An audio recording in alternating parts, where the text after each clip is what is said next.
Hey, y'all. Good morning. Good God morning. It is an honor to be here today. Thank you for tuning in to Solutions Radio Show. I am your host, Pastor Corey Wright. As always, we know what the problems are. We know what we need to do to solve them. What we offer on this platform is solutions, dedicated acts of action that bring about true change. I just talked about change and no excuses for excuses are man's tools of incompetence that build bridges nowhere and monuments of nothing. Broadcasting live from the WVTC radio and television network here in Illinois, and also our sister station in Detroit.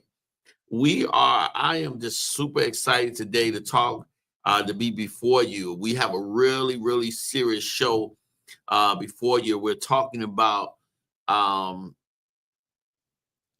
doing what God has for you to do, no matter who it hurts, no matter who you have to leave, no matter what happens, you have to do what's right for you and what God is calling you to do.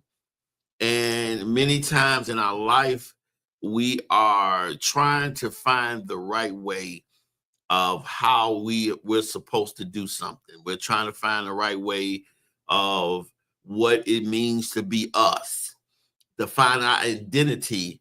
And it is such a blessing. Let me first send out shots out to my pastor, Pastor Jarvis Hanson, and the New Nazareth family. By the grace of God, I'll be bringing the message tomorrow. And I am so grateful for this opportunity. And I thank him for allowing me the great opportunity. If you're not busy tomorrow, come by and hear from God. It's going to be a very powerful event. We have a church like no other church, and I thank God that I am a member of it. But I am very thankful to be back in this seat.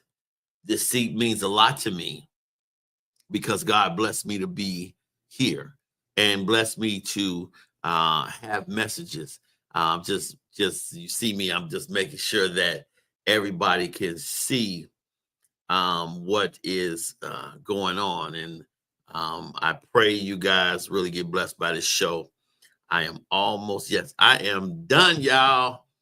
We are talking about today what is right. What do we have to do um for God and what we have to do for ourselves when it's right, even if it hurts somebody else, even if it makes somebody else feel a certain kind of way, we still have to do it. And I want to really talk to some people this morning who are wrestling with this very thing. This very thing. I love this person, but or I love this church, or I love these the people, but I just cannot stay.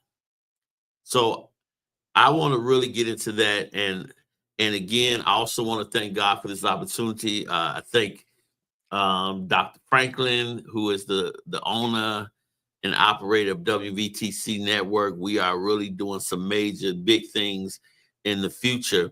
Also, I want to make an announcement coming up. Every last Saturday of the month, we will have Prophet Art here with his debuting his show next Saturday. So I will not be here next Saturday. Every fourth Saturday in the month, Prophet Art will be here. And the reason why he is here, because we want to bring the word of God, prophecy back to the people. We are in a place right now where we need a word from God, and we need to hear from God, and we need to do it. Now, even though I operate in a prophetic, I will not do what I am not officed to do by God. In the fivefold ministry, I am a teacher. That's what God has commissioned me to be, a teacher. And I will not overstep that bounds doing something that God not. And when God gave me the vision, he gave it to him and a bunch of other prophets. And when he was on the show, it came out and it blessed every single body. Also, please like, love, and share. And somebody needs to hit the show. So we're talking about doing what's right for you, no matter who you have to leave, no matter who you have to hurt, no matter what happens. You have to do what's right for you. Do what God has called you to do. And it took me 52 years to get this. That in all my situations, I'm worrying about the situation and giving the situation more power than it has, and studying, seeing that no matter what I'm going through, no matter what I'm in, God is bigger than us all, bigger than all of it. But God will not have any other God before him. Not worrying, not situation, not person. And we must understand, like I preach about Peter, is that you can't get out of a situation until you get freed in it first. And many people are in situations that they got into through love connections, through trauma bonds, through family. They got into situations where they're in it, but it is taking the life out of them, or it is hurting them. That is, they're like every good person that has good qualities and good ideas are not meant to work with you. There are a selective few people that are good for you. And doing what's right for you in life means making choices that align with your values and contribute to your well-being. I want to really drive that point home immediately, because doing what's right with you is not a selfish thing. God created you a certain way.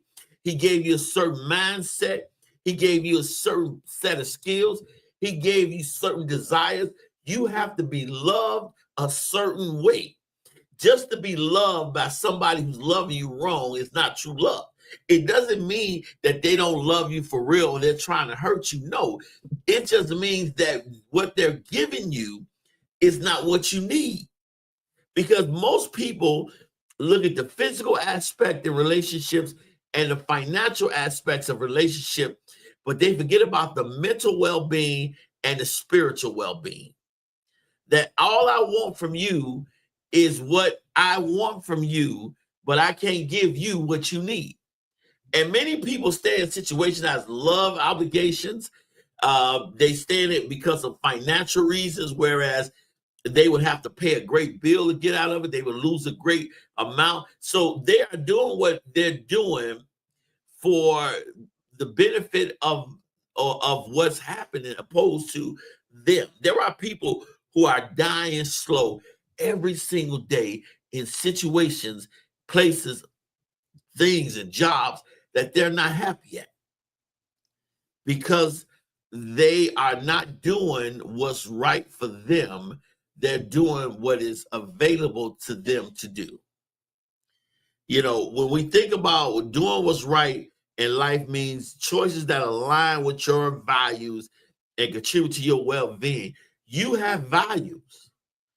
If you are a barber, your barber values are different from somebody who's a mechanic. It doesn't mean that because they have less barber skills or it means more to them that they're wrong. It just means that they got more love for being a mechanic, because that's what they're about. And they get together and it's like they're competing because they have two sets of values. So even when faced with challenges or difficult decisions, it involves understanding your own desires, setting your goals, and taking actions that lead towards the ideal lifestyle for you. Everybody has a way they live, and you're not going to know people or who they are until you live with them, marry them, or be in a relationship with them. There are many people who fall in love with profiles of people, where they look, encounters, social media drafts of who they are. Because you got to remember, social media is going to capture an ideal of you and show it to the world. Just like you have stars. You have a lot of great stars who they just your dream and ideal person. But when you meet them in person, they're not as nice and as you would want them to be. Like my favorite player is Michael Jordan. Basketball player is Michael Jordan. I think he's the greatest. Now, when I ran into Michael Jordan and asked him for autograph, he was very, like, no, I ain't doing all that, and let me, and his security guard wouldn't let you get near.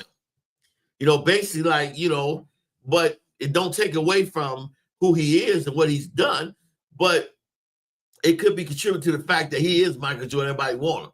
Now, I sat and talked with Maurice Cheeks from Chicago, who was the point guard for the Philadelphia 76ers. Great man. He sat out and talked with me.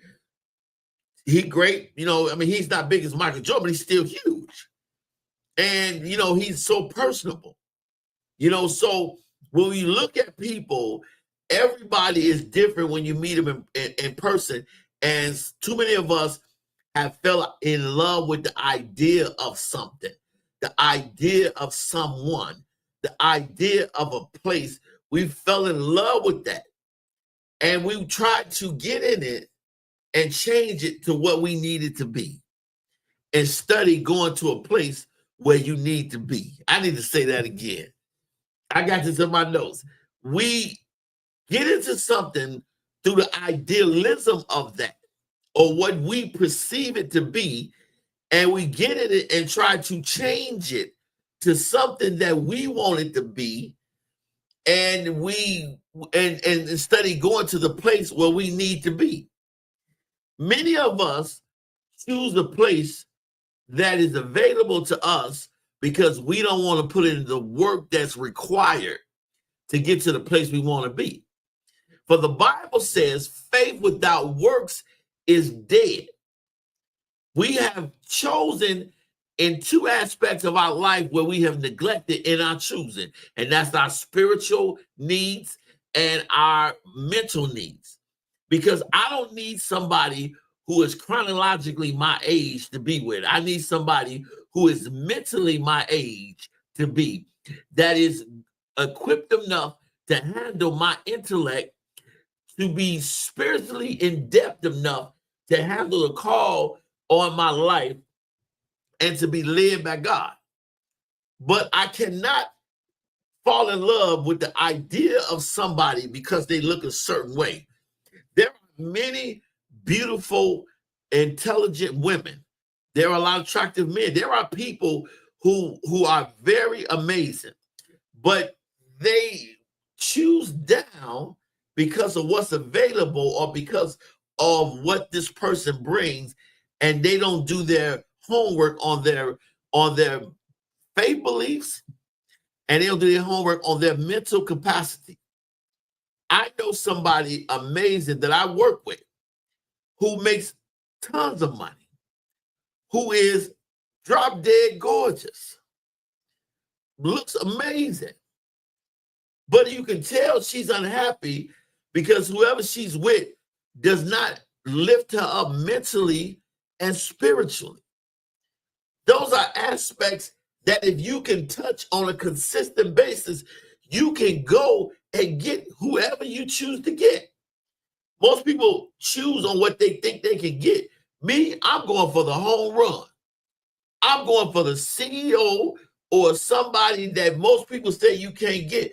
Most of the most beautiful women, CEOs, and great women of God are by themselves because men are too intimidated to go after them because they're afraid of rejection or they're afraid that they're not good enough. No. Because what happens when the money is not there and the money don't buy you happiness? What happens when you get tired of somebody physically?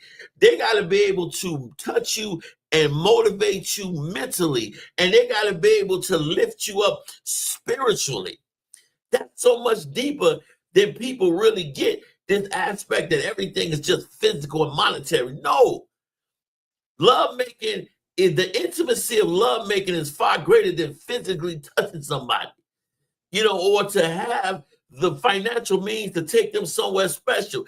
You got to be able to touch their heart and their spirit, and you got to be able to lift them up spiritually. So even though they're not where they want to be at the time they know it's coming.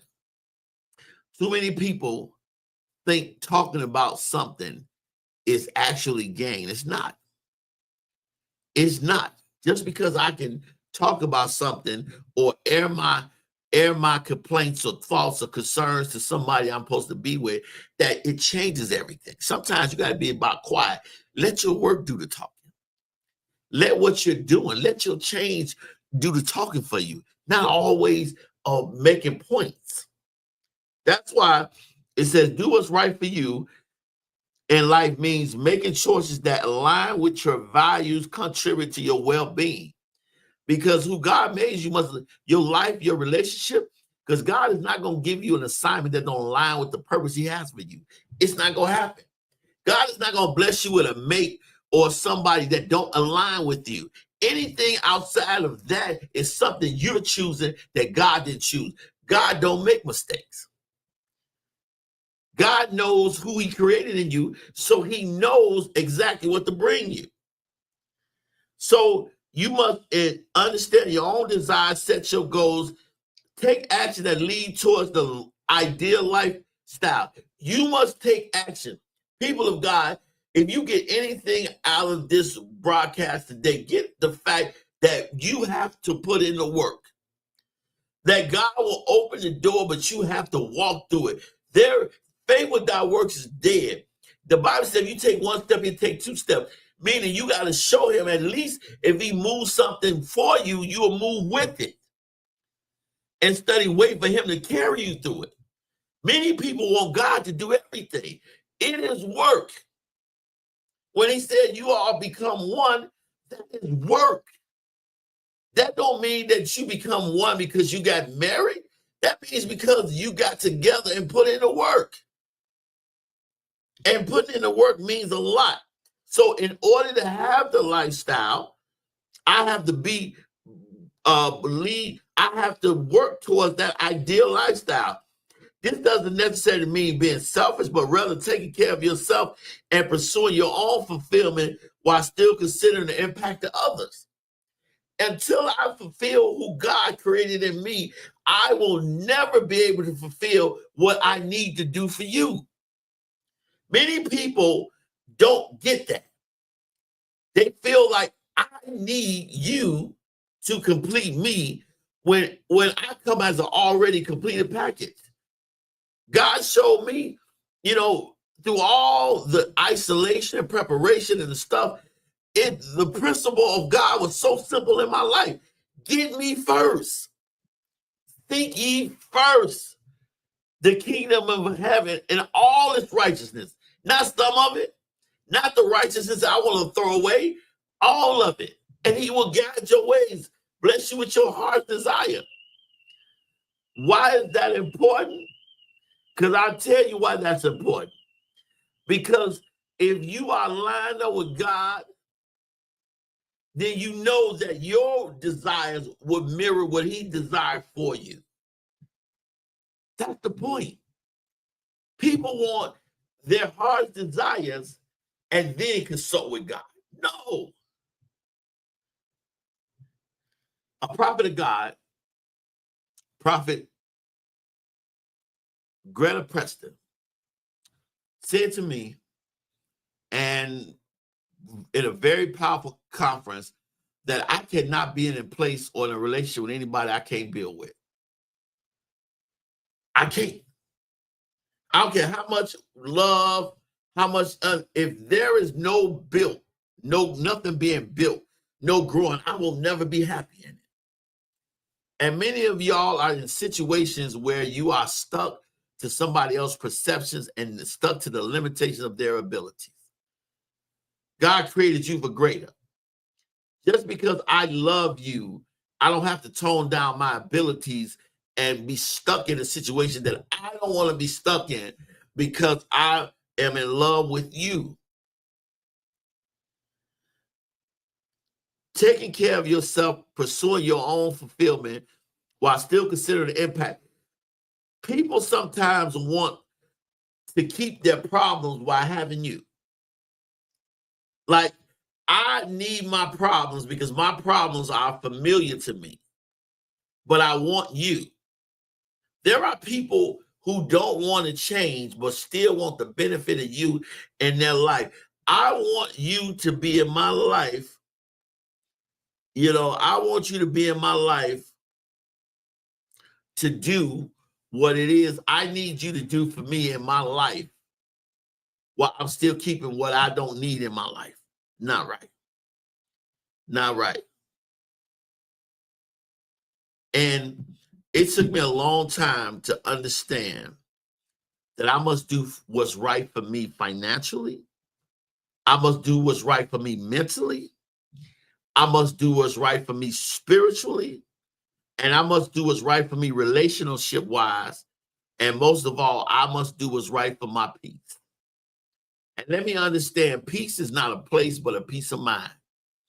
When Jesus said that my grace is sufficient, he wanted you to have peace and rest, and wherever you are, knowing that he is God and he has it already worked out, you're already victorious. He wanted you not to worry about what's going on that night because joy comes in the morning. He wanted you to understand that no matter what you're going through, when we think about Peter, he locked up, soldier on east side, 2 wards of guards out there. But the angel didn't worry about that.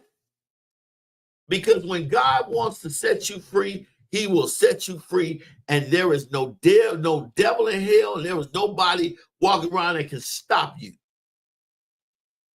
You must understand that, first of all, you have to do what's right for you financially.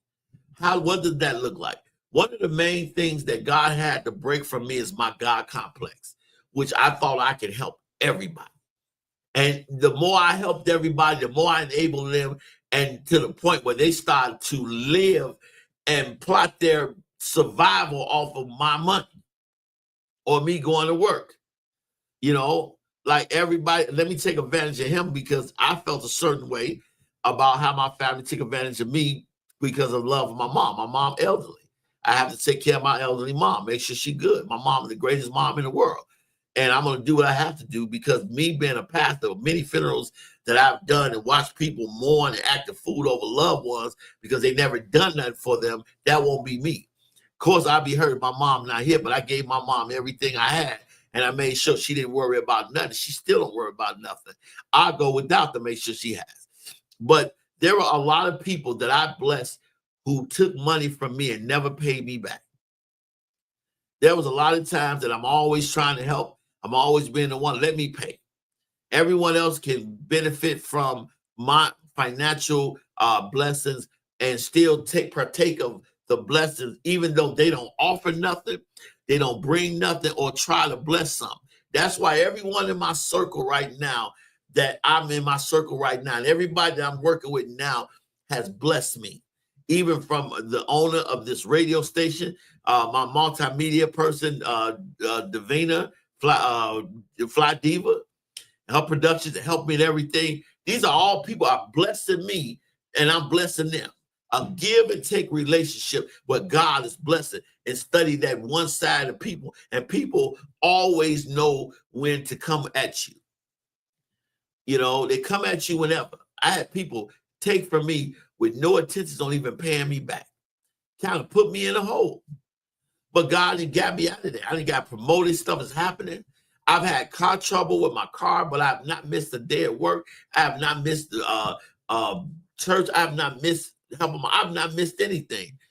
And my car will be ready in the name of Jesus by this week. But I had to do what's right for me financially. And we have to understand saving money and doing for ourselves is not selfish.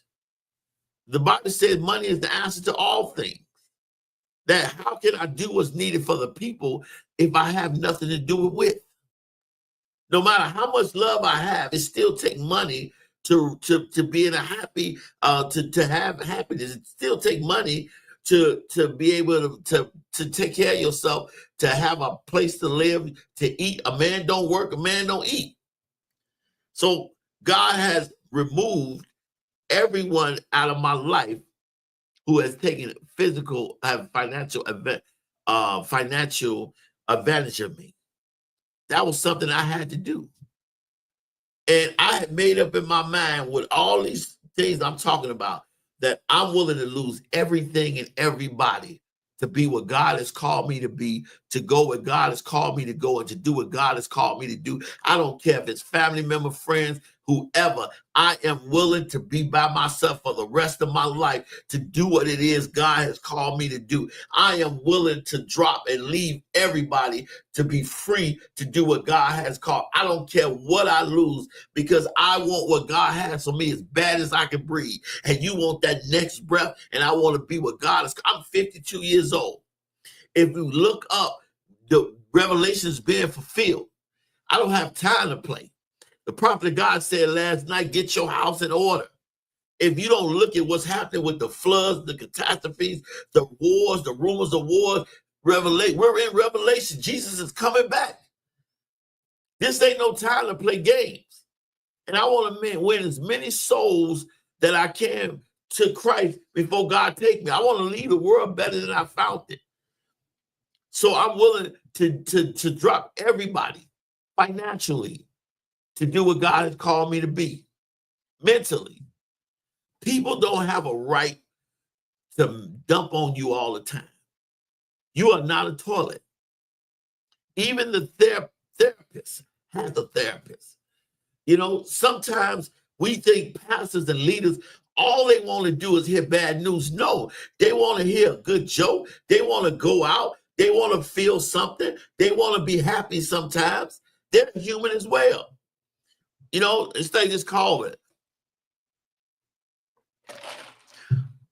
People think if you listen to them gripe about stuff, that you love them. That ain't love.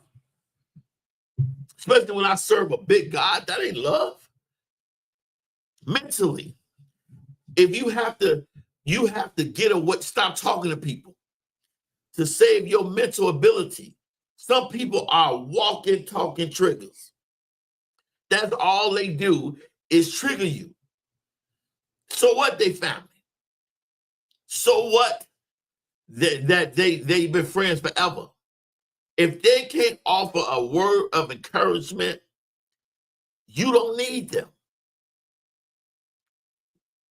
Therapy. Pastors, leaders, you're not therapists. You can be counselors, but you're not therapists. You need to go see a therapist. 3.5 years I went through therapy. I still work with the Association of Black Therapists. I still work with therapists. My mentor is a therapist. You know, because I understand the power needed to free my mind. I understand that everything is not a spiritual issue. I understand that the devil's greatest weapon against man is distraction. Let me have you thinking. That's why the Bible said he throws fiery dots, fiery arrows, fiery dots. You know why? Because he wants you to look at all the fire around you and not concentrate on the God in front of you. He wants you to worry about the sea raging and everything, not focusing on the God that's on the boat with you.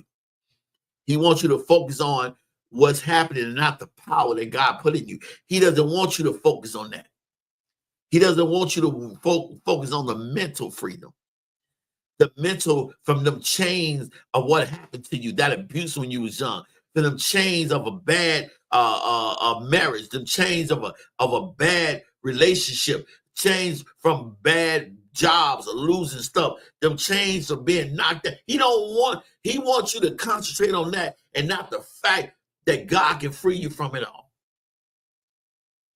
You have to make it up in your mind mentally that I'm willing to leave everybody and everything that takes away from my mental growth and takes from my mental stability and peace.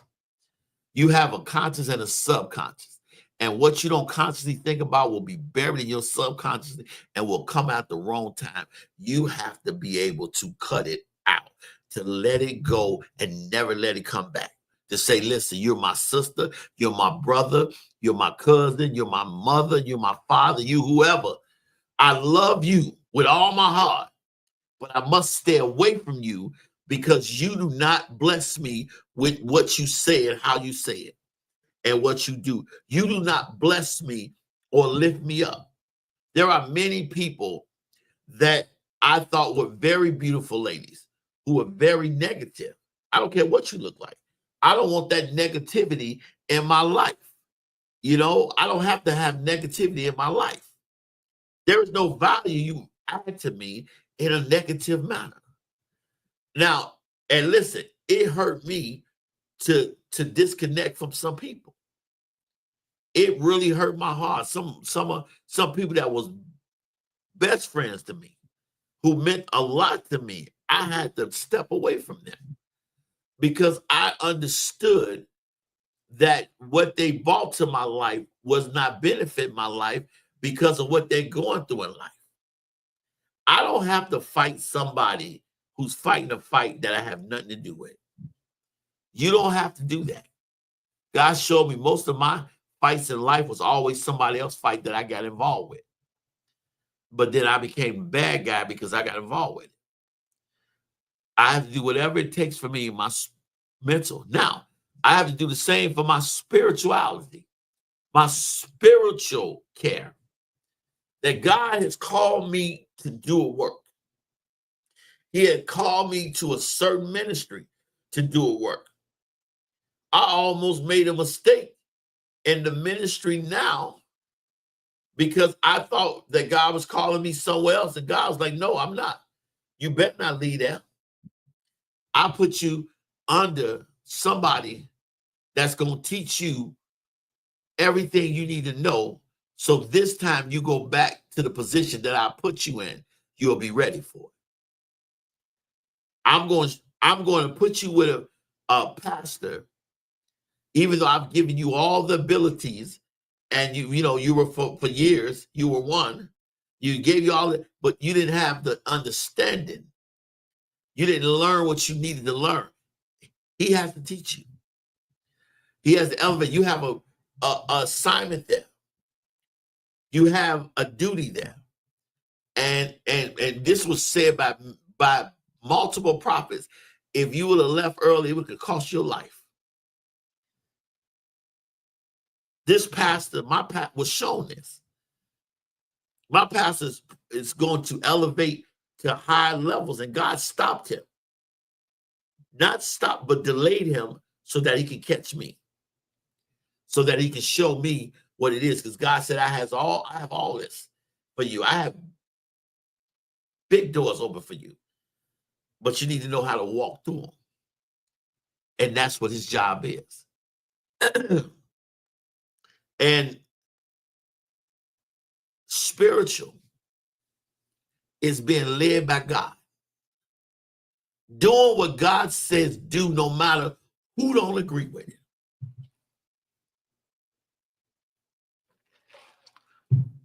I don't accept prophecy from everyone. I don't let everybody pray for me. I don't let everybody lay hands on me. Because the job of the prophet is to confirm what God has already shown you or will show you. You're not going to tell me something that God didn't show me to do. Every time Prophet Art says something to me, Prophet Greta, Prophet June, the Prophet's Cave, every time that God confirmed it. Last night I was on Prophet Cave with Prophet June, and she said the same exact thing. She said exactly what I'm supposed to do. She said exactly where I'm supposed to be. Exactly. And she said, who is that? That you have to learn.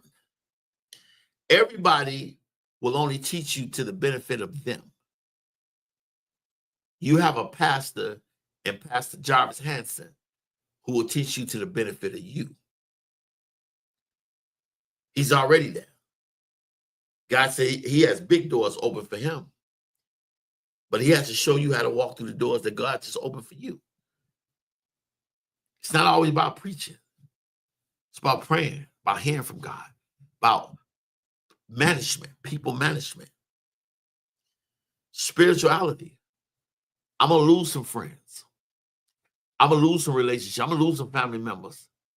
But I'd rather be in God's obedience, in God's favor, than lose them. I'm willing to lose everybody to serve God. I'm willing to walk away from everything and everybody that takes me away from God. I'm willing to do that. Then we talk about relationships. We have been fighting in so many relationships because we have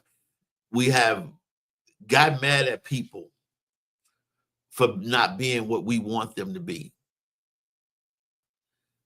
We have gotten mad at people, and I'm guilty of being tough on somebody, trying to make them into something that God said they wasn't. That it took me years to get to a point. I can't rush you to be at that point overnight. I had to apologize to somebody because I want, I know what I need you to be. Okay, it takes time. I had to apologize to somebody because I'm trying to make you into what I want you to be. And I don't care how good a person is. I don't care how much they love you. You cannot force them to be what God never called them to be. I don't care what you do.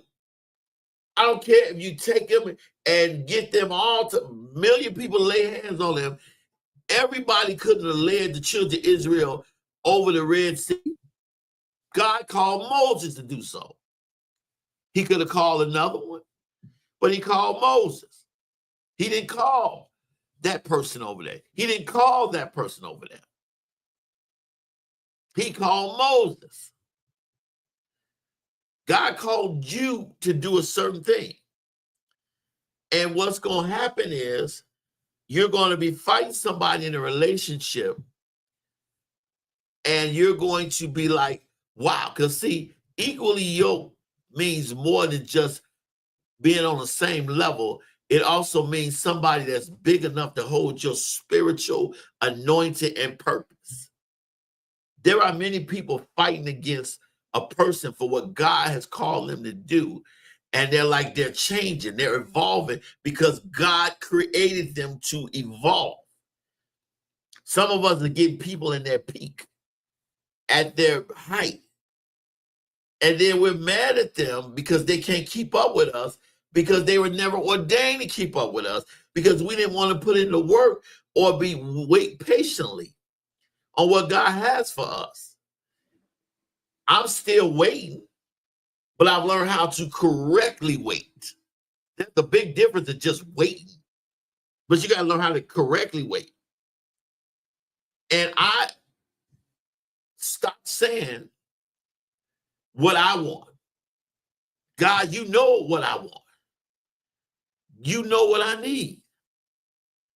My whole thing was in judging somebody to be with is, what do you do when I'm in my bad place? What do you do when I'm in my bad place? And God was like, that's where you're wrong at. Judging on what they're going to do in your good place. And listen to me, when it comes to a relationship, it is okay to view what a person has done in life. Their family values, where do they come from? What are their management, money management? What are they credit? Because if a person cannot manage their life and their money and their credit, how do you think they're going to get with you and manage your empire that you work with? So then it comes a one-sided relationship, and then you realize this is not the person. Or how you going to get with somebody who can't lift you up or help you when you're in a bad place before you get married? We have gotten to this point because somebody is good, we could change them. But it end up getting changed ourselves, trying to change somebody. I'm going to change you into what I need you to be. No, you're not. You're going to beat them up into a place where all they're doing is existing, but they're mad and they don't want to be there. Think about that. Relationship-wise, God has to choose. Because I don't know. And God will choose. Because God is not going to put you in a position or put you with somebody that's going to take you away from him. He's going to put you with somebody that's going to bring you closer to him. The devil brings you people who take you away from God, who want you to do everything on your own storm. The storm is not as bad as it is when you got God in it, as you don't. Because what happened? The disciples on the boat scared. We're going to die. Look at these waves. Look at this rain. Look at this thunder. Look at all this. Jesus sleep. He know what he created can't kill him. And they wake him up. He ain't panic. He like, ye of little faith. He go to the front and say, peace, be still. But he's looking at them like you could have done the same thing. Do we understand the point of why Jesus came in flesh? Because he had to do everything as a man because they gave man the dominion. He didn't do anything in his godly deity. He did that by faith. That's what he said when he raised Lazarus. I know you hear my prayers. You always hear my prayers. But what do? We're trying to change people into what we want them to be and not what God called them to be. We can't hold people back because we love them. There are people who you're with in your relationship that are shooting down your ideas because that would take them away from you. I want you to be happy and be all that God called you to be and to get to the top of your ability. Even if it's not with me, I can't keep up and it's not with me, I want you to be happy. Because I understand that I must have the relationship that God called me to have. And I'm willing to walk away from anybody, no matter how much I love them, if God says this is not it. I don't want nobody to love me so much that they're going to stay with me when God say go somewhere else. Because God will move you. God will move people. People don't want to let it go. God will move it. God will take you. And last, your peace. You're going to make your best decision in your peace. It is very difficult to make decisions in chaos. I need peace. The Bible says you would rather to live on the edge of a rooftop than in a house of strife. But it talks about the lady, but I'm just saying it, paraphrasing it. Because you must understand that your peace is important. I don't need to be in a place that is great. It could be a mansion. I don't need to have all this wealth and have the most beautifulest woman in the world, and I have no peace. Money can buy you pacifiers that can give you a time limit peace, but it doesn't give you what God wants you to have. It doesn't give you what God wants you to, and that's peace. He wants you to find refuge in him. Now, how do we do that? Let's break this, because I've given the examples of why, of the examples of you have to be ready to do whatever you have to do, because you have to understand when you become the best you and the you that God wants you to be, you're going to lose people. There are some mates, and I'm not advocating for divorce at all, but there are some people that you married that was not ordained for you to marry, that is holding you back. There are some people that you can't even talk to nowadays. You're with them, you love them, but you can't even have a conversation with them. They're not hearing anything you say because they only love you in the way that benefits them and not benefits you. One of the concepts of this about finding what you need or what God sends, when God sends something to you, it would not just be for you to love, but they would know how to love you, because love is supposed to be beneficiary to both. It is just not one person getting their way all the time. Love is beneficiary to both parties. Love is beneficiary to you, mentally, spiritually, financially, all that. But it's also benefit to me. We enter into holy matrimony, not me, not just you. We as together. You know, we don't just work a job because it benefits the job to work it. It benefits us because we get the financial resources to take care of ourselves. So what we must understand about ourselves is we must identify our values. What principles most important to you? Honesty, kindness, creativity. What is important to you? Because when you do something, choose something, financial, everything, it works financially. What principles are important to me? What am I trying to get out of something in my investment? What am I trying to grow at? What am I trying to save? What type of way am I trying to live? What is important to me? Same thing with mentally. What is important to me? What are the principles to keep me with a sound mind, concentrating my focus on Jesus and what I need to do to be mentally tough, to be able to see stuff to what it is, to be able to have discernment, to be able to be smart enough to retain what I need to retain? What is it important to me? Also, spiritually, Jesus Christ first.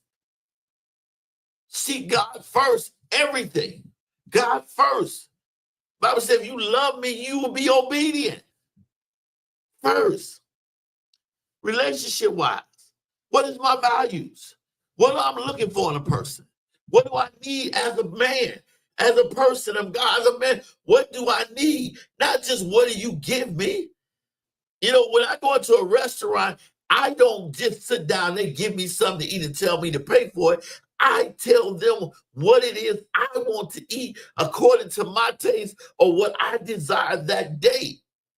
But when it comes to relationship, we go into restaurants and we sit down and we let the person feed us whatever they want to feed us. We eat it and we're good with it. Peace. My values are peace. What makes peace important to me? Why do I need peace? Well, look, what is my success rate in peace? You know, what it is to sleep all night, peace. Then I have to recognize my desires. What makes me happy and fulfilled? What kind of life do I envision for myself? What makes me happy and fulfilled? Because there's a difference in being happy and being fulfilled and happy.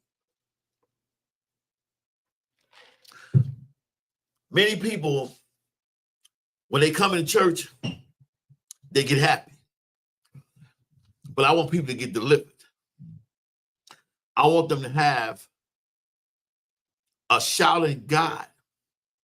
But I want to be delivered. The Bible said he inhabits the praise of the righteous. He inhabits. I mean, he lives in it. He don't want to just to you to get excited. He wants to live and dwell in relation. He wants to be in that. What fulfills you? When I meet somebody, I have 4 aspects I need to fulfill you in. I need to be able to fulfill you spiritually. I need to be able to fulfill you mentally. I need to be able to fulfill you monetarily. And I need to fulfill you financially. And we must understand that it all falls down to our love for God, our love for ourselves. Let me tell you a story. There was a man and his wife, they're in the kitchen cooking. They're in there cooking, and they looked out in the backyard, they see 3 angels. These angels just sitting there. They ain't move. They just watching them cook, and they ain't saying nothing. 3 angels. So the wife say, hey, honey, look at there's 3 angels out there. They're just sitting out there. So he said, let's go out there and talk to them. Let's invite them in. You know, angels. We can invite them in our house.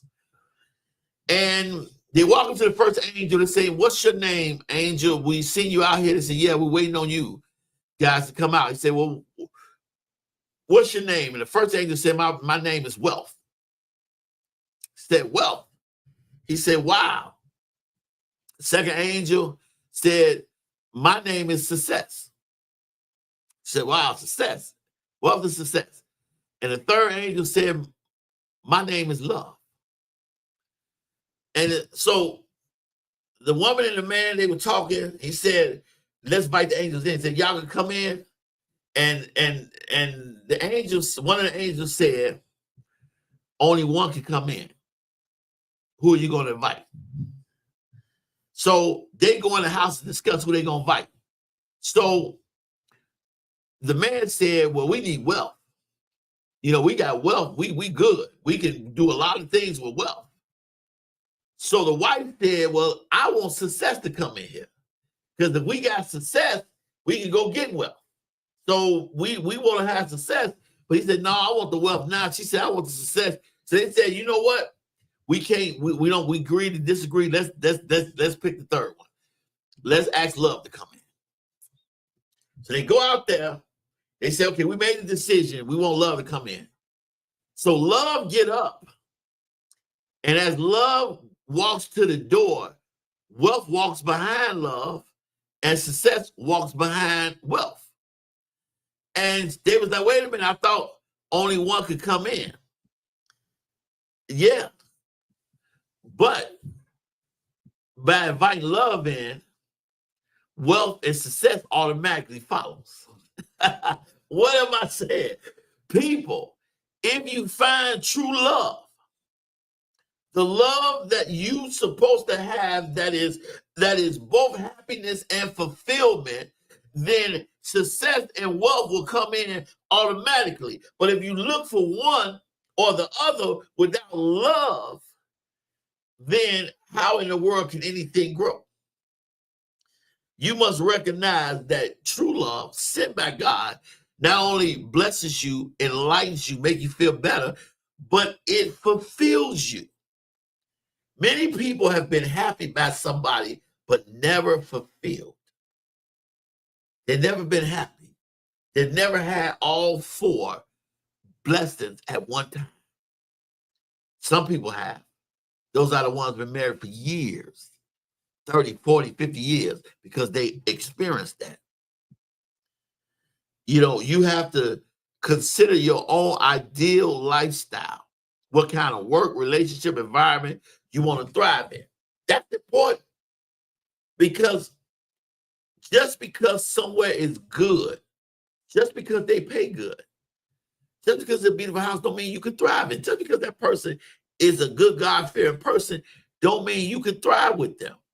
There are many successful Black women, and it don't have to be Black, women, period, who I cannot work with,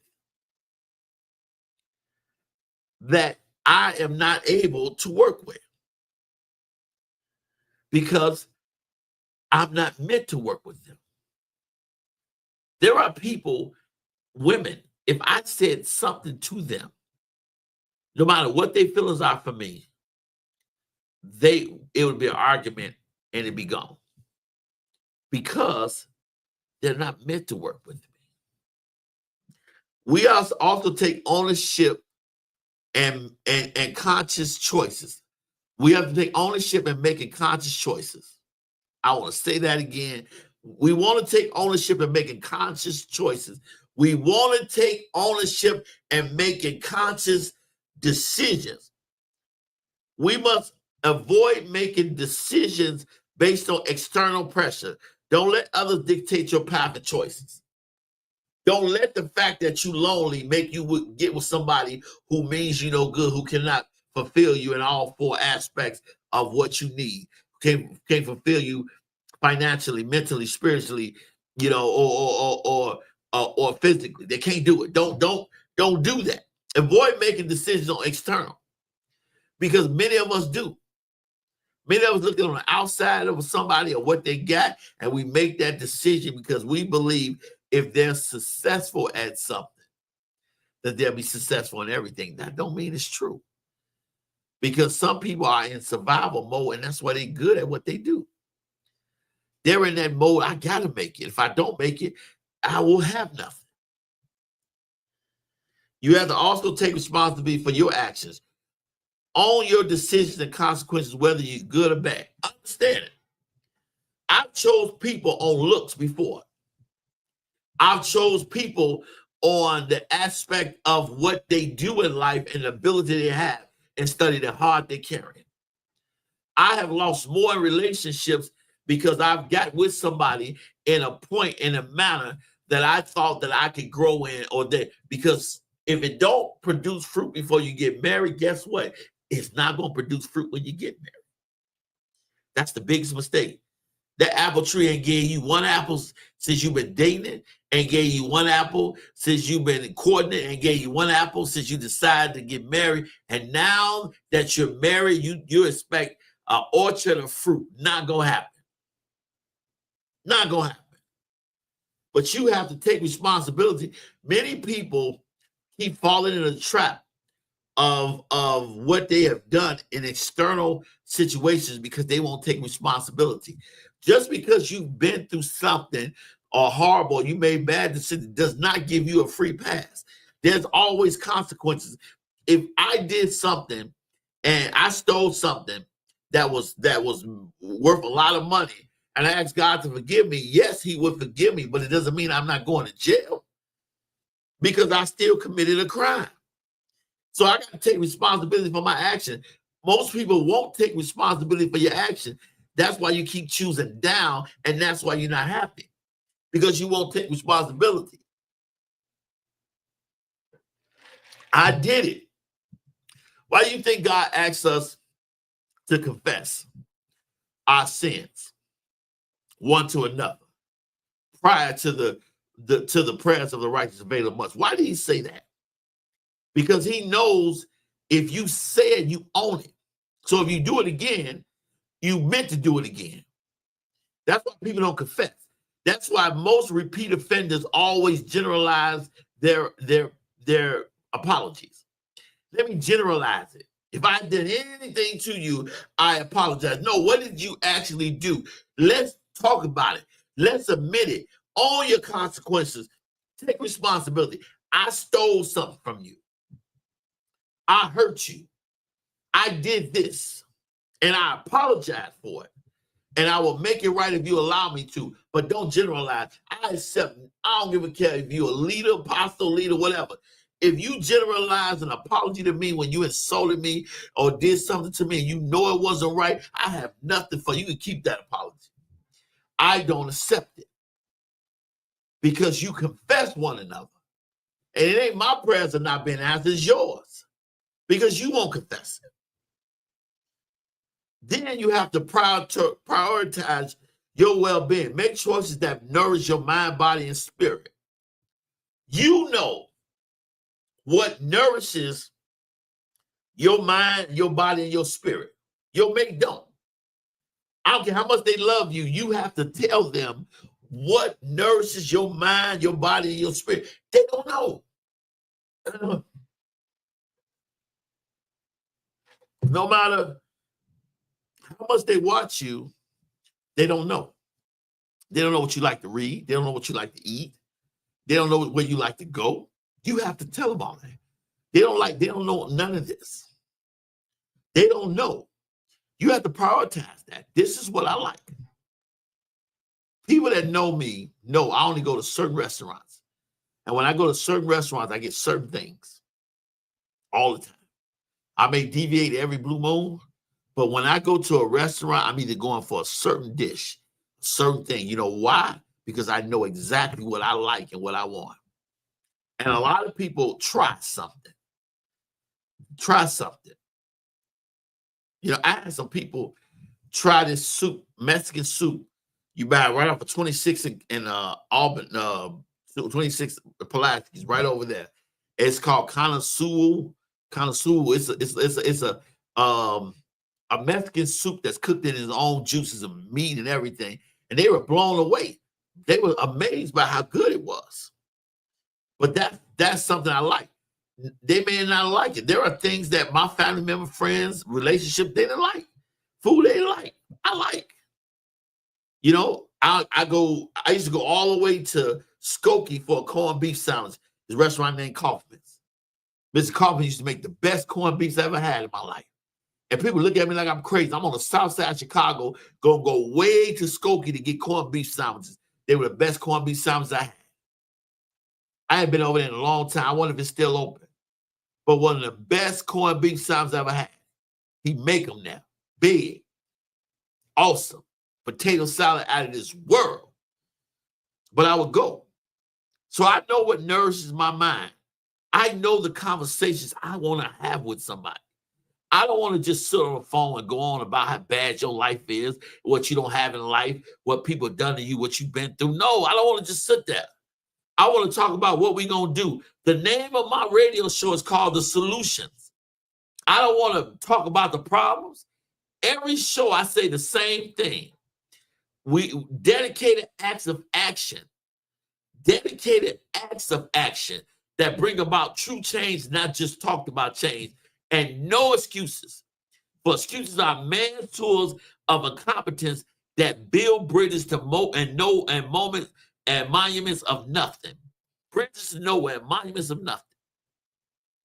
I know what I want to hear, my body. I know that I got to get in better shape. I know there's work for me to do. I know the things that have to happen, but I also know what it is good for my body. I've been in many, many churches in my life. I've been in many, many ministries. I've been touched. I've seen miracles. I've seen signs. I've seen wonders. I've seen things. This is the first church I've been in that's feeding my spirit. I've been a pastor, and I haven't felt a ministry that's feeding my spirit like New Nazareth is. My spirit. Not my flesh, my mental, my spirit. See, I know where I'm at. And God knows where he has me. And it was to the point that the prophets of God he sent said, if you leave there, you're going to lose your life. That shook me up. That made me say, oh, okay, God, you ain't got to tell me. I ain't going to try it. Do you give me a release that goes somewhere else? I'm not trying it. Also, you have to be mindful of your impact. While prioritizing yourself, be aware of how your choices affect others and strive to be positive force. You have to be mindful of your impact because you're in a place that you don't want to be, that there's no growth, you're not happy at. It's going to impact you. It's going to impact the person. It's going to impact your family. Sometimes it's better just to leave before a relationship gets to a point where now you're dirty this, you're dirty that, y'all fighting amongst each other, y'all got kids and everything. You know, I have 3 wonderful kids, 3 beautiful sons. Love them, love them. But I had to go to court to get a visitation order for all 3 of them to see my sons. You know, because why? Because me and mom let the relationship get so bad that we couldn't operate as adults for the benefit of our kids. We couldn't do that. So I had to get somebody in a judge in a role to give me the rights that God gave me because somebody felt against me could take those rights. Think about court. To give you the rights that somebody should do because of rights. Here it is. I had to look at that, my impact. Because when people say you don't have any impact, they're not thinking about you, don't care. Why are they doing dirty and devilish things towards you? Because you did impact them. People want impact on their feelings for you. So what happened is they'll make you out to be a bad guy, and they'll constantly make you out to be a bad guy because they don't take responsibility. But at the same time, it affects them. Because again, they can't use nothing against you. But people do. They do. Be mindful of your impact. I have to be mindful. I understand that I may cause somebody to feel a certain way because I choose to leave because that's the best thing for me. I choose to relocate or I choose to go over here because that's the best thing for me. There are a lot of people who are going to wish they treated God sent people better, especially when they get in a place where they don't see those type of people anymore. Many people will not understand the value that God placed on me until I'm in a place where they can't get to me. Many people don't get it. There are many people that come across your life, don't realize that God sent you to them, but they can't get it the way they want to. So what happens is they treat you the way they want to, lose the blessing. And what happens, you become a flower or a garden in somebody else's garden. You bless somebody else's day. You lift somebody else's up. You know, I never forget that I broke up with a lady in high school that was in love with me. My friend was in love with her. And when I broke up with her, because I didn't understand love like that, the young man coming out of high school, he did. And now she's worth hundreds of millions. And I'm looking like, wow. And they happy as I don't know what, because you know why? Because he was mindful of an impact. I wasn't. There are some people that have an impact on you no matter where you go, you're going to feel it. You know, I had to learn that most people dislike me because my anointing disrupt their demons. I walk in a place, people know I'm somebody. My energy speaks for me, and my anointing, God already introduced me before I said a word because I understand my impact. But I also understand the impact it's going to have on somebody if I'm married to somebody in God, and this is not where I could be at, where I can grow it and do ministry effectively, and I have to leave. I understand the impact. But I'd rather be you mad at me and have a negative view of me and everything about me and say all these negative things to be in God's favor, because everything we say and do, we got to answer to God for it later. There's a difference in doing well and doing good. It's impossible to pursue your own desires while also contributing to a well-being of others. I want to really talk about that because many people miss that in their entire lives, is finding a balance between doing well and doing good. It is possible to pursue your own desires while also contributing to the well-being of others, but you can't contribute to the well-being of others to the detriment of yourself. This is something that God had to show me, because me bringing myself to zero or negative to help other people is not blessing God. Because if I'm unable to do the work God called me to do because I have nothing, then all I did was put myself in a deficit. God did not bless you with the abundance of blessings just for you to give them away. I got to be able to do well by doing good for myself. I want to do good by people, but I got to be doing well by myself.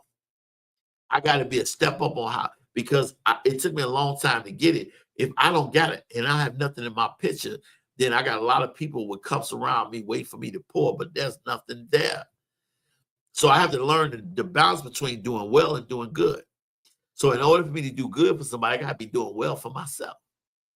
It was always me doing good while everybody else doing well off me, and that had to change. That I can contribute to your well-being to make sure you're good when I'm well for myself. And I thought that was selfish, but it's not. I must consider the greater good when it comes to doing what I need to do for myself. When I face with a dilemma, try to weigh the potential impact on myself and on others. What happens when I'm in a situation that is not building me up and allowing me to be who I am? What is the detriment? Because sometimes I can do people a greater good by leaving them. You know, by leaving them, by not being around them. If we can't get along together and all we do is fight, I'm considering the greater good. I'm away from you. That is not healthy, because kids don't do what we say. They do what we do. And if our kids are seeing us fight every day, physically, mentally, spiritually, what happens? They're gonna find somebody to do the same thing. because that's how they're going to equate love, well-being. Also, I need to seek solutions that benefit all. Look for ways to achieve your goals while minimizing harm and maximize possible outcomes. Some of us are so selfish in our love that we will stifle somebody to keep them. That's why you have sadistic people, satanic people who will murder somebody that don't want to be with them anymore. They will murder them because they're afraid of them maximizing their abilities somewhere else.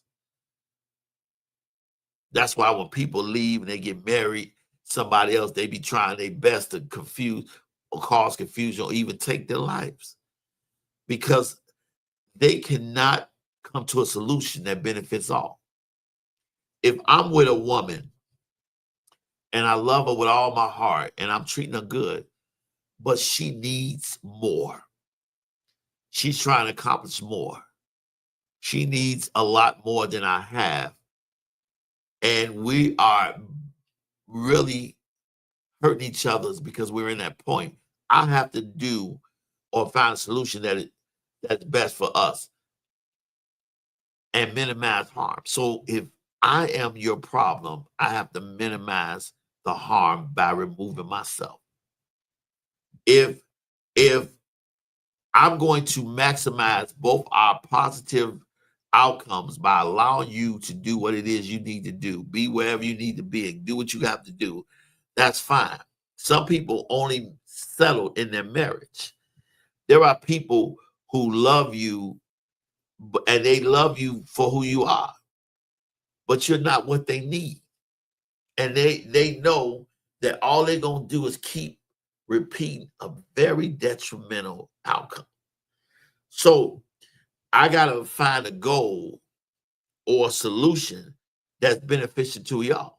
Sometimes being apart is more beneficial because there's a peace.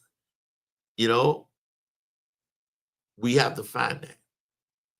And you have to, as I said, you have to find that. We have to find that because you cannot take yourself out of that equation.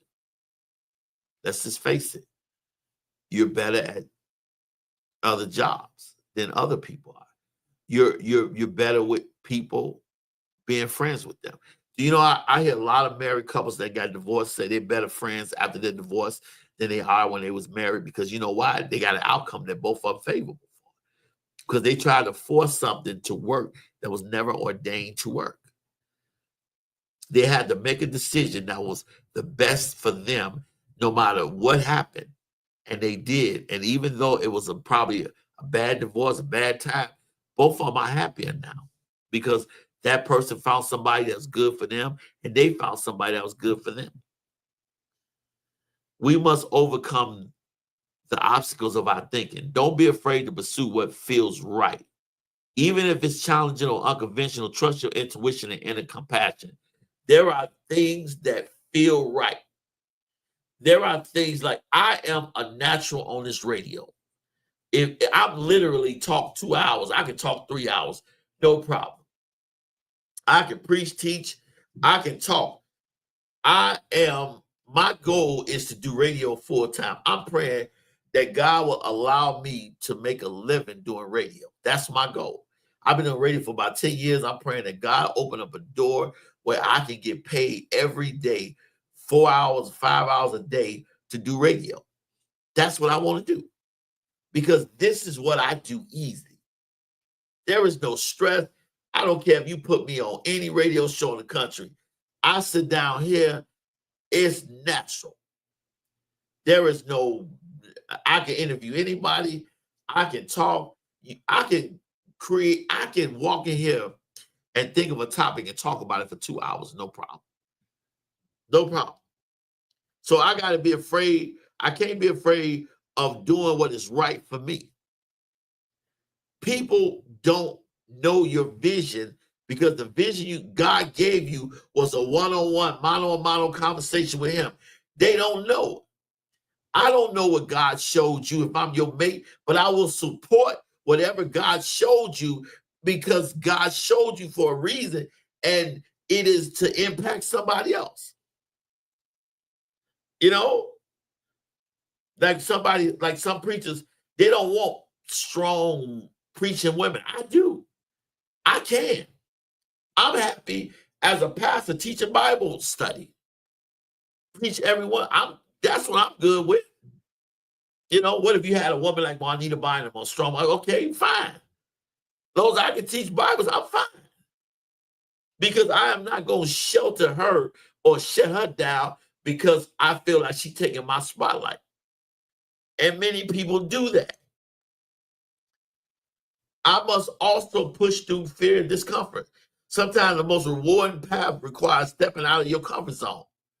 Yes, sometimes a job that's making so much money is a comfort zone, but God called you to a business. God called you to own properties. God called you to get that book out. You know, called you to do those things. Yes, you work a job. Right now, I work a job that for what I get paid and what I do, I ain't gonna find nowhere else. I know I have to do something bigger than working for somebody. I got to be in radio or something bigger. But we got to fight through that discomfort.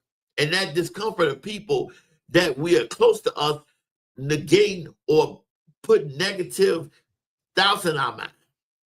I don't want to hear nothing. Things I'm working on, people don't know about. Because I am not going to allow you to put none of that hate or negative juice in my Kool-Aid. I'm going to fix it the way that's good for me. Because it's not meant for you to see my vision. Because God didn't give my vision to you. He gave my vision to me. And then we must learn from our experiences. Reflect on the decisions. Use those lessons to guide future choices. That person that hurt you in that relationship, God didn't allow that hurt just for you to go get the same type of person to hurt you again. You did not fail at something that God wanted you to do. You failed at something he didn't want you to do, but you never learned the lessons. Some of us have failed at something that was not ordained to be in our lives, and we're still making excuses on why we failed because we still want to do that. I still want to show the world that this is what God has called me to do. No, he did not. That's why it didn't work. I love gymnastics, but God didn't call me to flip. I believe if I practice basketball every day, I can be good. But will I ever be Michael Jordan? No. Because that's not what God called me to be. Every relationship that failed in my life, I had a part in it. Was it negative, positive, stupidity? Did not see the warning signs? Whatever, I had a part in it. And I have to learn from those experiences to guide me in the future. I said something, I heard something that a guy said. He said, I don't want to date women that are broke, women that have no money. He said, especially somebody over 40. I don't want to do it. Not put nobody down, but if that person can't manage their finances, how in the world am I going to move them in a mansion and with an empire and businesses and ask them to help me with? They can't. They can't even manage their life. Now, me, I don't look at it that way. You know, I do believe a lot how people manage, but I do believe if God shows me that's the person, I can help them, build them up, and help them with their management skills so they can do it. Because a lot of people, our parents, are from a lack of knowledge. I don't believe that everybody in their position, especially in a bad financial situation, because they want to be. Sometimes people just don't know. They don't have a plan and direction. You know, when I look at the owner of WCC, Franklin, you can tell he got a lot from his mother and his father. You can tell that a lot of knowledge came from them. He walked and talked like them. He has the the mannerisms and the knowledge like them. You know, I won't give up. I'm smart. I met him years ago when I was a kid, freshman in high school. Because why? His parents owned the building that I lived in and he lived in, which was an investment. So to see him in an investment now is generational. That's deep. That's deep. But you got to learn about it. So in essence, doing what's right for you is about living authentically, pursuing your own passions, and creating a life that is both meaningful and fulfilling while still being mindful of your impact on the world around you. I might need to say that again. That's good. I'll be taking a drink on that one. In essence, doing what's right for you in life is about living authentically, pursuing your passions, and create a life that is both meaningful and fulfilling while still being mindful of your impact on the world. The skills and experiences gained, they can serve in the future rather than dwell in past choices or missed opportunities. What you learn from a job experience or whatever doesn't always have to be associated to past failures or failed or missed opportunities. They still work for you in the future.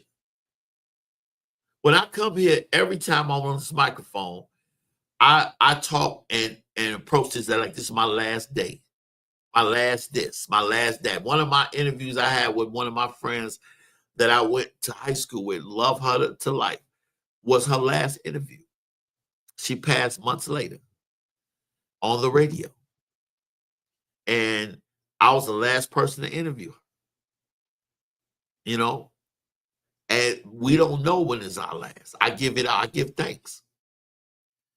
And then, you know, so when we think about that, our past opportunities and experiences, it let us explore new interests and passions. It allows us not to be afraid to pursue something greater or what we haven't had because we already know what we didn't need. You know, one of the greatest things about lessons learned, I didn't bust my head forever on these two doors right here that won't open. So guess what? I'm going to try this door because these ain't going to open. I might as well try this door. Guess what? It's open. It's leading me to somewhere greater. Because experience has said to me that I need to go through a new door. I must seek support for transitions. That is so important right now. And I want somebody to really get this. You must seek support for transition, whether it's a career change, a new relationship, or personal challenge. Don't hesitate to seek guidance and encouragement from friends, family members, coaches, and therapists. I want to really say this. See, I didn't just think about this show. I did research on this show because I realized that I kept making the reason why I went to therapy to change was I kept making the same decisions over and over and over and over again. I would get better, I would heal, I would move, and then go right back to that because I never seek support for transitions. My therapist always say seeking support for transitions is the best way to board the train anew. Say that again. Seeking support for transition is the best way to board the train for new. Because it could be a career change, because if I want to know how to run a radio station, who better to learn from than Franklin, Dr. Franklin? If I want to be a nurse, who better to learn from than an RN? I want to be a therapist. Who better to learn how to be a successful therapist than a successful therapist? We don't have to recreate that's already created. We just got to know how it was created. Many people don't seek support in the transition. I'm in my greatest transition in life, financially, ministry, and everybody around me helping me in a way. I'm in the greatest transition in ministry work and what God has for me, and He has me adjacent and under somebody that's going to help me transition from Corey to the man of God, to the pastor that God called me to be, to the world leader. But I need transition to help me transition. Most people help that I've learned is to keep you stagnated under them, because they're not doing it to bless you. They're doing it to help them, opposed to somebody that's doing it to bless you. We must seek support for transitions. When it comes to relationships, let me talk to somebody been married for years. Let me see what I can do better. Let me show how I can be patient. Let's turn it about God. And then you must to know who you are, what you need, and you're doing what's right for you. You must be committed to lifelong learning. I will never not learn. Even when you transition to heaven, you're still learning, because you don't know what's in heaven. You know what the Bible says, but you've never seen it. You don't know. I don't know what's coming today. I don't know what's coming tomorrow. I don't know how God is going to do anything. Yeah, I don't know. So I'm always learning. Continuously learn and adapt to new situations and challenges using resources like podcasts, workshops, therapy tune-ups, and enhanced skills and emotional resilience. You must know what you need, what God has for you, and you have to keep it in your mind. I will not settle for less. I will not settle for less. Remember, doing what's right for you is an ongoing process that requires self-reflection, self-compassion, and willingness to grow. We have misled people in the outcome, income. Most people think income gets you everything that you want. That's not true. True income is inside. What comes inside of me, income, produces what comes out of me, outcome. I am not rich in my outcome till I'm rich in my income. Most people think that they get a good job, that they got the best job. No, the best jobs was already fulfilled before they even put the jobs on the advertise the jobs. It's already been filled, because the best jobs did not come by an application process. It came by a relationship built. And see, that's the income. See, you like me. Whatever relationship I built with you, I love to make people laugh. I like I crack my supervisors and bosses up every day. I'm talking stuff, but they know me.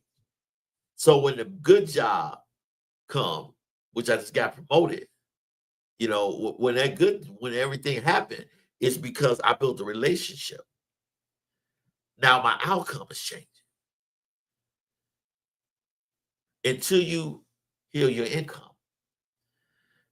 that's what's in your mind, your heart, your spirit, and your character. Till you heal that, your outcome never changes. People are broke for what they won't do.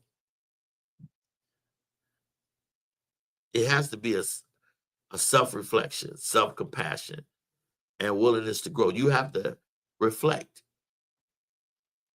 What did I do to get in this situation? What did I do to get this person? What did I do to fail? What did I do? How did I look at things to have these ideologies? What did I do? But then also look at what I did do. I didn't take that serious. I didn't finish school here.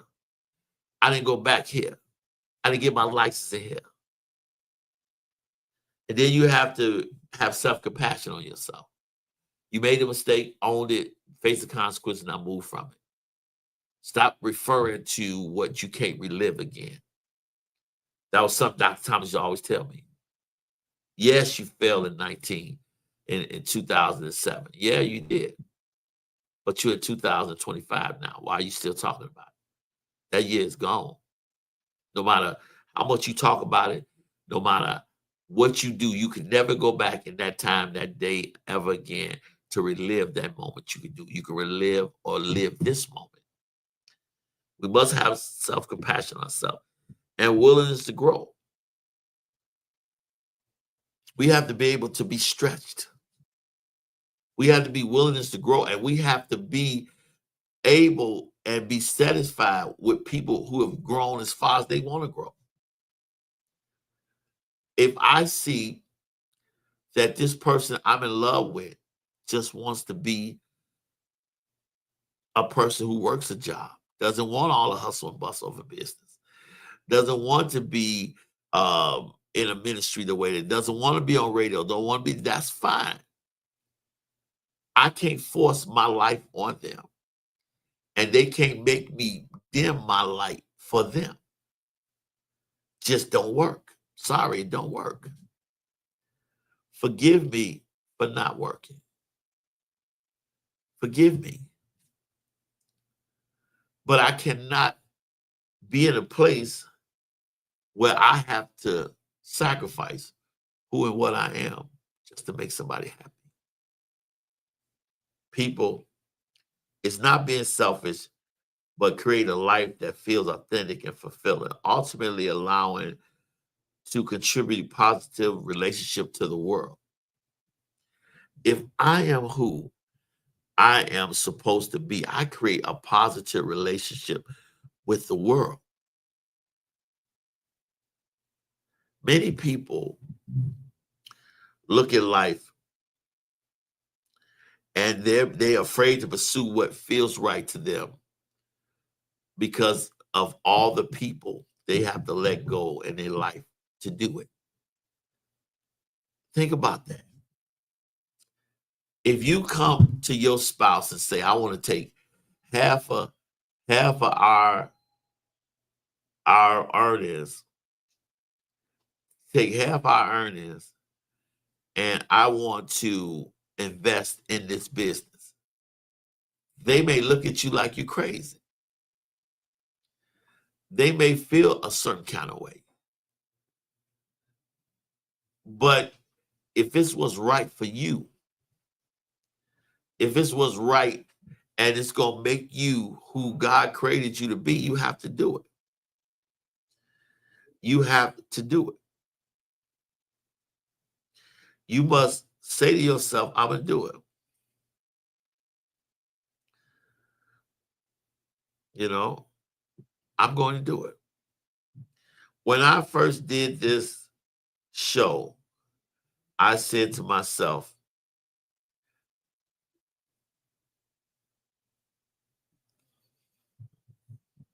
that I was going to talk about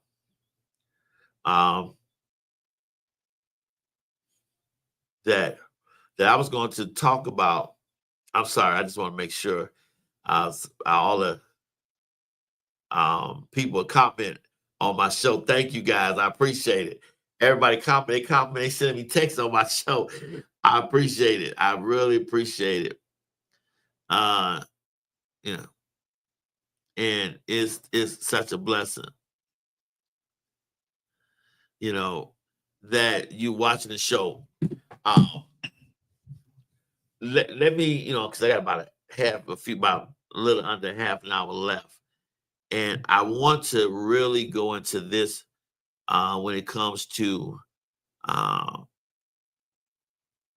doing what's right for you. It is not going to be easy. It's not. Everybody that you're in a relationship with, that your family members or your life or your partner, you love them. And they love you. But you were created by God to accomplish and be what he called you to be. In this life, we're going to accrue relationships. We're going to be in those places where we love each other, and it means a lot. But we have to understand that good things are toxic to us too. I'm allergic to shellfish, shrimp, lobster. It'll just swell me up, close my throat where I can't breathe. So I go to a restaurant, seafood restaurant, I order catfish and perch, stuff that I can order anywhere. But lobster, shrimps, crabs, all that, I can't eat it. But normally when I go with somebody eating it, it's good to them. It is good to them. But it's not good for me because it can hurt me. And, you know, a person can't make me eat something that hurts me. We can't make people or force people to take our situations if it hurt them. If I am going through chaotic situations in life, I cannot force somebody to take on that because they love me. Many relationships are destroyed in the beginning because we feel like if that person loves me, they're fighting a situation with me they had nothing to do with creating. Because look at the aspects and the results of your situation. If you're in a bad situation and you never accomplished anything in your situation, moving somebody into that situation is not going to bless them. I will not move into somebody else's situation. I will bring them into my situation of peace. And if they bring that situation into my situation, then I have to leave the situation or them altogether. Many people don't want to get into stuff because people will do what they need to do to get to a certain place. And then once they get there, they're gone. It's like it's done. And they know in order to leave them, you have to leave everything you work behind. So people don't get in a situation. There are a lot of people that don't want to get married today because they have lost so much in marriage because the person flipped on them or changed on them or the real them came out. And then what happened? They lost so much. We must listen to God in this season on what he wants us to do, where he wants us to go, and how he wants us to do. Every good person is not a good person for us. Everybody has a right to reach their full potential in God, in life, and in love. You have a right. And it doesn't mean that somebody is not valuable. It just means that they're not good for you. You cannot learn in every church. You cannot eat from every shepherd. There are so many people who preach feel-good messages and not the truth of God the way it needs to be preached. There are people who are in love with people who cannot fulfill them in any aspect of life. But they're in a situation. We must be smarter than that. We must understand that we must become who we are first, then choose. We must know who and what we can do first before we choose. Because we're committed to what we want more so than committed to what is forced. I've understood that I can never be afraid anymore in my life to pursue what's right. For the first time in my life, I am at a point in life that I'm prepared to walk away from anything and everything to be all that God has called me to be spiritually, to be all that God requires me to be mentally, to be all that God requires me financially, and for me to have the peace of God. I'm willing to walk away from it. I'm willing to do what it takes because it is time for us to get our house in order. We're not going to be able to get before God and make excuses. We must learn from our experiences and reflect on those decisions as we move forward. When am I the most successful? When I'm quiet and I'm peaceful and let God do the talking for me. When do I save the most? When I'm not helping everybody. When I work overtime, when I work the system. There was 3 people that bought themselves out of my life because they did not pay me back what they were supposed to pay me back. It was big money that I actually went in a hole. But God has blessed me to get out of that. He's blessed me to be in a good place. And I understand that I have a right to dwell in a place that's authentic. I have a right to pursue my passion. And I have a right to create a life that is both meaningful and fulfilling to me and leave a legacy. Some of you all right now are trapped. You're trapped in a place that you don't need to be in. Love should not kill. Love should heal, elevate, and grow, but it shouldn't kill you. You shouldn't always have to take negative conversations constantly. You shouldn't do that. You shouldn't have to do that. I should sit on the phone and know more about your past than I know about your future and where you're going. I should be in a place with you that I consider the environment that I thrive in. I need to have an environment where we both thrive in it. Not just me. What is it that motivates you? And we have to stop thinking because we said something, prayed for something, that we have made leeway. We still got work to do. Faith without works is dead.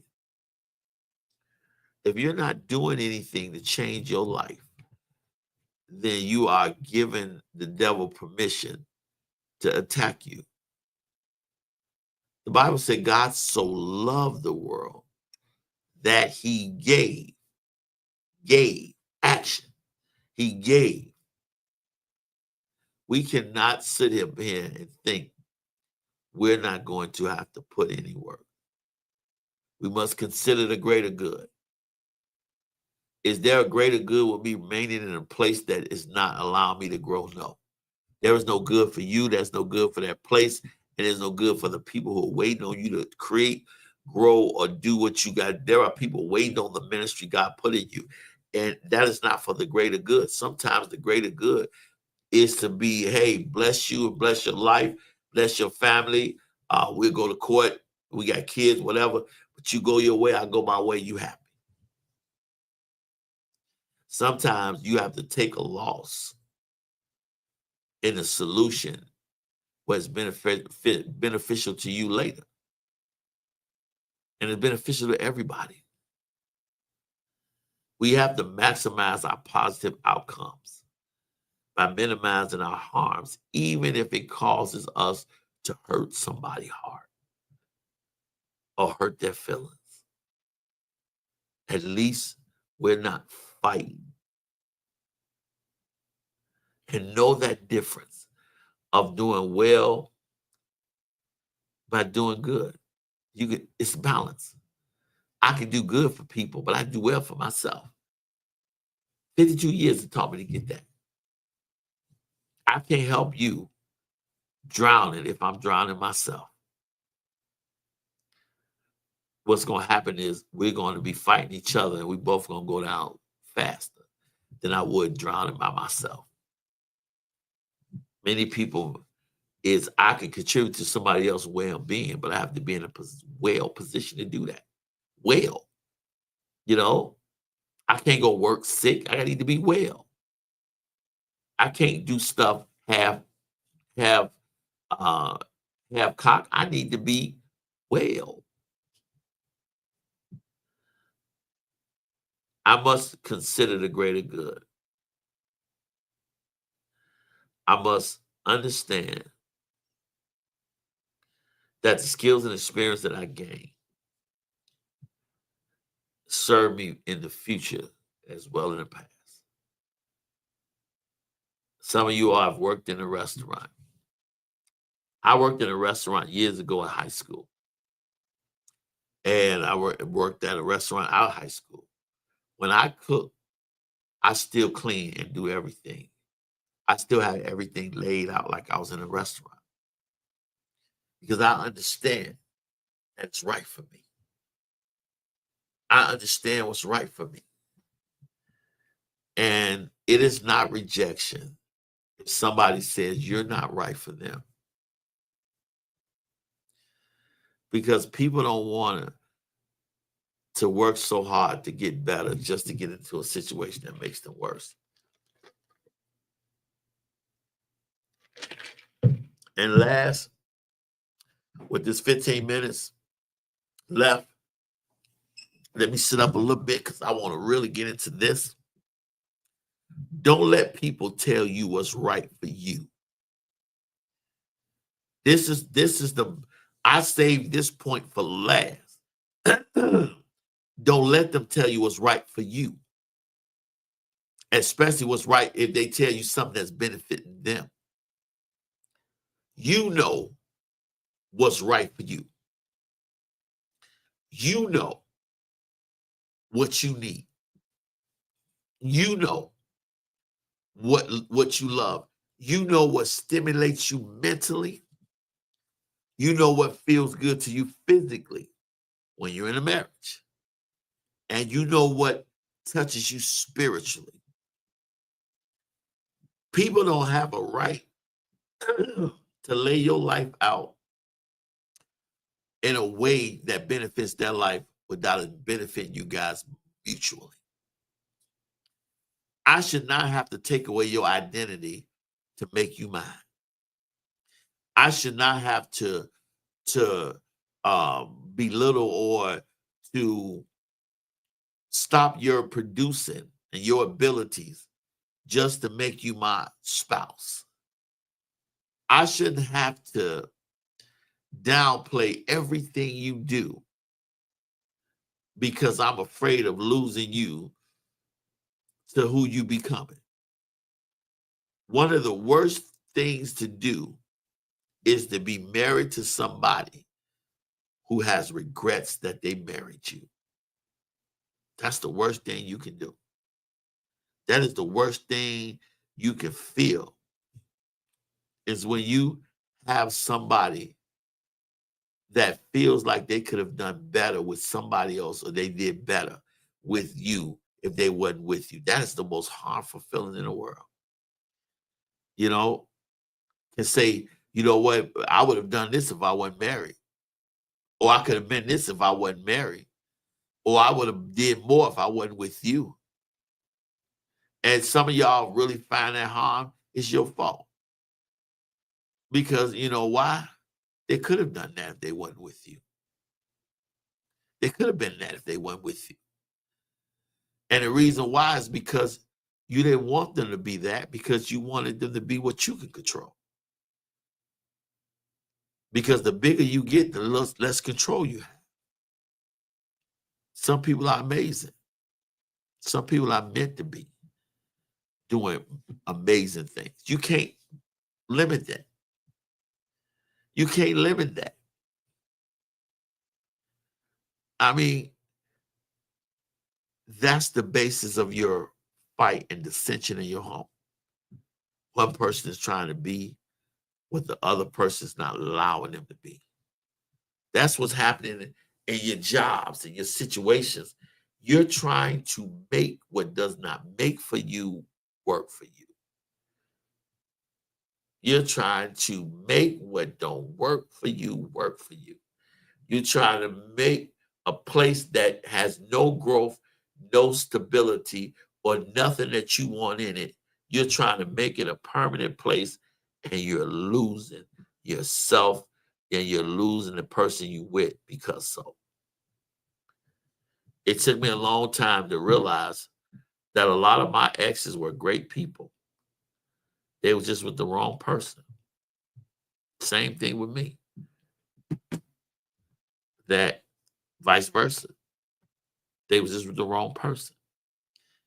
You know, maybe things have been different. If I was the man I am today, maybe things have been different. There's a lot of ways that I could look at that, but then I have to realize that people don't know what's right for me. People don't know what's right for you. And until we let God bring us who we need, we won't know. Because when you get to know somebody and they private, you really get to know somebody. And most people are great actors all the way until you get married. And it's your fault because you never see them producing fruit. All they did was talk about all the fruit you're going to get and all the fruit that y'all going to bring together. But they never produce one piece of fruit while in the court stage. They never done nothing. Some of you all trying to get the best out of people who have never done nothing for you. If you really realize that you've never been all the way fulfilling in this relationship, but you still want it. You still talking about what could be. My husband, my wife. We going to do this. We going to do that. Okay. We always talking about what's going to happen. Do it. You are uniquely formed. Mentally, spiritually, financially. God created you for a specific purpose. You're not going to deviate from that. You're not going to get away from that. You have to accept that. Some of you all are sitting on power that God put in you, and you're still cowering down. You're still walking around with your head. God gave you power to shift places, but you're still worried about the little you don't have. Still worried about your situation. Wondering when God gonna bring you out. God was like, speak it. Call down fire from heaven. Some of you all are worried about people that are following you or trying to destroy you. Do you know when we look at the children of Israel, the books, the movies, I mean, make it look like it was a few minutes. No, it was days. You know, they had to stop days and rest and keep going. You got to look at Pharaoh and his chariots. They could have turned around any given time. There is nowhere in the world, and I was sharing this with somebody, that I'm going to watch God open up a Red Sea to let somebody get away from me, put up fiery wall in front of me where I can't get to them, to give them leeway to go through the sea, and I'm going to follow them. Those are two miracles that would have made me stop pursuing them. And that's why I'm trying to tell people, God did open a Red Sea for me. You're going to pursue me, you're going to find out the hard way. Because I want you to think about this, and most people don't. If the trip to get through the Red Sea took 4 days, over 4 days, how many times did they have a chance to turn back around? But they didn't. All that God did, the things he did to Egypt, you're going to still chase them? And look what happened. Well, you got to know when. You have to know when to say enough is enough. Let them go. You have to know when to realize that you have a right to have what you need. I'm about to close. You got to know what to do. You have to understand that even though somebody may be the best choice out there, doesn't mean that they're the choice that God has for you. Your blessings are not always going to come in the way you vision them or you pray for them. And just because a person is in a bad place doesn't mean that that's not who God sent you. Sometimes God wants you to see the heart and the spirit and what they're worth prior to you ever seeing what they will have. Because what happens if everything that we do is based on what I have and not who I am? Because all the money in the world, the most beautiful house in the world, is not going to stop an evil demon from being an evil demon. They don't care about it. They know they already condemned to hell. Satan's whole goal is to kill and destroy, to take as many people with him to hell because he's going to burn for eternity. He already know he lost. He all know we're done.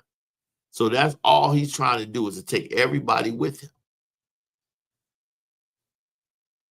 And last, get this notion out of your mind. Because you're a man or woman of God, you're not going to go through stuff. Matter of fact, you're going to go through most stuff because you're a man or woman of God, because Satan doesn't have you. So he's going to send more things out of you. He ain't going to send nothing new. He's going to send the same old thing. And God allows him to do that to see if you learned from what you did. Have you learned your lesson yet? I'm going through something similar, but I'm going through it a different man, a different life, a different faith, a different joy in God. I'm going through it in a different way because I understand that it affects everybody. Understand, people of God, what we do affects everybody. And I'm going to end it with this story. There was a mouse, and the mouse he was on a farm, and there was a farmer and his wife, and the wife wanted to get rid of the mouse. So she bought a mouse trap, right? She bought this mouse trap. Now, this mouse is very close to the animals on pig on a farm. He close to the pig, close to the chicken, and he close to the cow. He close to him. So he goes to the chicken. He said, Mr. Chicken, listen, man, she put a mouse trap out there to catch me. Can you help me get rid of this trap? He was like, man, no, they ain't messing with me. So you know what? I ain't gonna do that. I don't want to get involved, man. So now you're on your own, mouse. So the mouse go to the pig, Mr. Pig.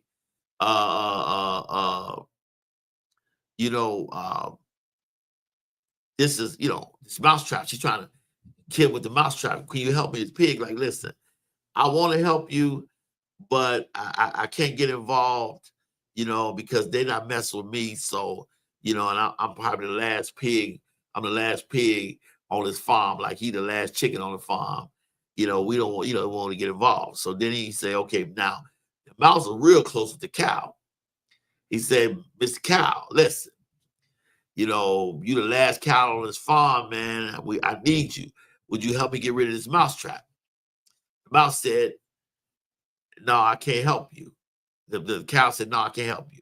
He said, I want to help you, but you know what? They may bring more cows in here, and I don't want to tee them off and nothing like that.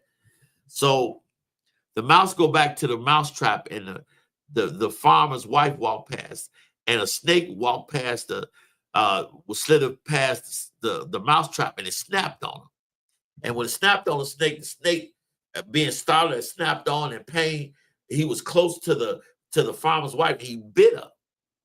He bit the farmer's wife and injected her with venom. And she fell out, right? She fell out. She had to go to the doctor. She was in the hospital for about 2 weeks. She got home.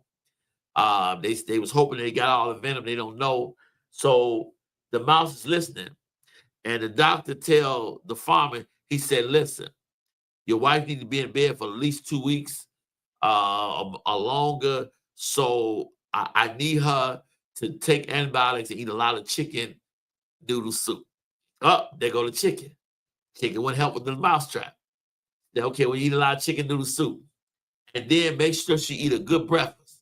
Make sure she have a lot of bacon and eggs. Up, they go to pig. Pig, they help with the mouse trap. So the lady ended up dying 2 weeks later. 2 weeks later, they had a funeral, and the farmer said, listen, you know what? We're going to have a big repast to celebrate her life. We're going to have all the beef you can eat. they go to cows. So if either one of them would have helped get rid of the mousetrap, not only would the lady be alive, but the chicken and the pig and the cow would be alive. Because they didn't help out and didn't think it affected them, they did nothing. And people of God, realize what you do and who you help can affect not only you, but everyone around you. Always lend your hand. Love you guys. Remember, be your own rescue. Have a wonderful day. Go to your Apple or Google Play Store and download the WVTC Gospel Radio app today. You can also say, Alexa, play WVTC Radio Skills. Would you like to play WVTC Radio Network? Absolutely. Download it today.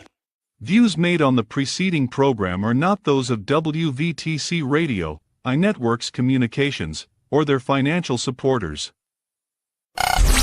Winning victory through Christ, WVTC Allsip Chicago, and iNetworks Communication Station.